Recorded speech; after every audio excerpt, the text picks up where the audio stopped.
Ilan po kota ng beans? So, sasagutin natin yan agad-agad. Okay? So, ito ang salary table sa Bigo guys ha. Dito sa Good Deeds Agency, ganito po ang salary table namin ha.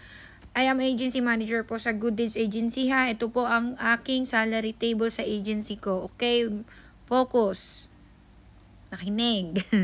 Para may may idea ka. Okay? Sa amin kasi dito sa Good Deeds, nag-i-start kami ng 6K beans, 14K beans, 20K beans, 30, 55, 90K, 140, 220, 320, 550, 1,000, 800,000 hanggang 1 million or 2 million. Meron pa yan dyan, B. Meron pa yan dyan, ha. Tapos, yung days, kailangan 15 days. Tapos, yung hours is 40. Ganon. Tapos, ito yung salary niya sa dulo. May dollars na yan, pero inano ko na siya sa peso para di na sila mahirapan. Syempre, ayokong pahirapan ng aking mga host, ang mga streamer ko dito sa Good Deeds Agency. Kaya, nilalagyan, kinakwentahan ko na kagad sila. Pero ito, $50 to ha. Compute ko to ng $50. Ngayon, di ba, ang palitan ng dollars is nasa $58 na. So, hindi lang yan yung matatanggap nilang sahod. Kasi, ang sahod dito, guys, is depende sa, sa palitan. Mas mataas yung dollars, mas malaki. Ganun siya. Okay? Basta malaki sahod dito, ganun. Mas lalaki sahod pag mataas ang palitan ng dollars. Napansin nyo naman ngayon sa balita, di ba, 58 na siya. So, itong 3 to, na $3,200, $50 lang yung compute. Kung $58 nyo yan, mas malaki na. $58 times $32. I-times nyo lang yan. Ayan o. $70, $95, ganyan. I-times nyo lang yan. Example, kumota ka ng 14K. Ganito, bigyan ko kayo idea. Kunyari ikaw, kumota ka ng 14K beans. Kailangan mo ng 15 days. Kumota ka rin ng 15 days. Tapos nakakota ka rin ng 40 hours. Yung sahod mo sa dollars is $95. Kung sa pera yan, ito yung magiging sahod mo. 9,500 pesos. Nagets mo na, B? Ganun siya ha. Dapat marunong kayo magtingin ng salary table nyo. Better mag-ask kayo sa mga agency manager nyo. Kasi ako dito talagang yung salary table ko, ayoko talaga sila pahirapan. Binibigyan ko na kagad sila ng computation agad.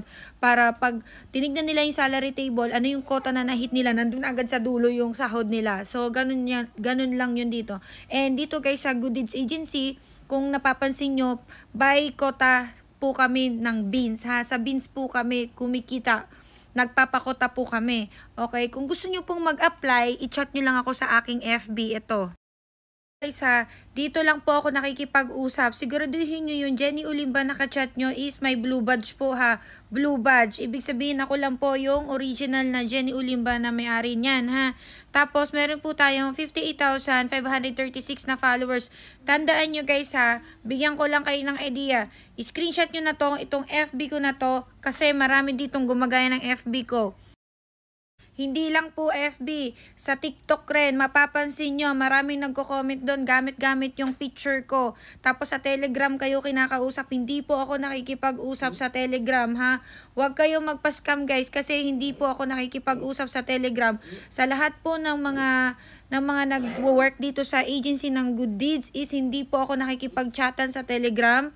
Sa Bigo Messenger, hindi po. Huwag kayong maniwala doon. And lalo na sa FB, marami pong nagpapanggap na ako. Kaya nga sinasabi ko palagi sa inyo, if you really wanted to talk to me, to apply to my agency, guys, ito lang talaga yung FB. Dito lang talaga ako nakikipag-usap. Kung gusto niyo ng trabaho, dito lang kayo magchat-chat. Dito lang ako tumatanggap ng mga applicant na gustong makapasok sa Good Deeds Agency. Ayan po ha, titigan niyo na Jenny Ulimba and may blue badge, tapos may 58,000 na followers, 536 pa nga. Ayun.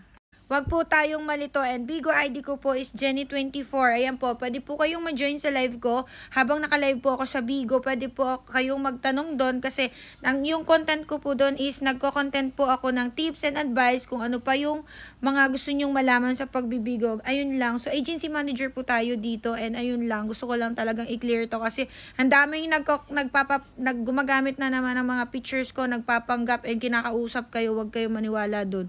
Alam nyo dapat kung saan nyo ako makokontak and kakausapin. Ayun lang. Bye-bye. Follow for more. Ingat kayo ha.